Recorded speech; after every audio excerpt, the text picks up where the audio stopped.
పొటాషియంతో పాటు దీంట్లో తాటి బెల్లంలో ఐరను, మెగ్నీషియము, ఫాస్ఫరస్ అనే ఖనిజ లవణాలు, సూక్ష్మ పోషకాలు, విటమిన్లు ఉన్నాయి.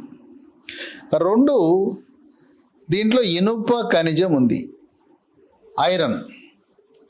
ఈ ఖనిజ లవణం ఉండటం వల్ల ఎముక మూలుగు నుంచి ఎర్ర రక్త కణాలు సమృద్ధిగా ఉత్పత్తి అయి హీమోగ్లోబిన్ శాతము పెరిగి రక్తహీనతను నివారిస్తుంది. నెలసరి సమయంలో, పీరియడ్స్ సమయంలో రక్తం అధికంగా పోతుంది కనుక మహిళలకి చాలా మేలు జరుగుతుంది. గర్భిణీ స్త్రీలు, బాలింతలు కూడా ఈ తాటి బెల్లాన్ని వినియోగించటం వల్ల రక్తహీనత రాకుండా నివారిస్తుంది.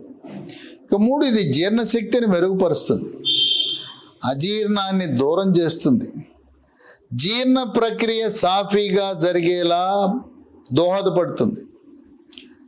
జీర్ణకోశం నుండి జఠర రసము, క్లోమరసము, పైత్యరసం యొక్క ఉత్పత్తిని పెంచి జీర్ణ ప్రక్రియ బాగా జరిగేలా చేస్తుంది.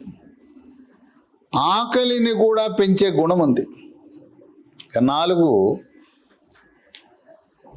శక్తినిచ్చే గుణం ఉంది.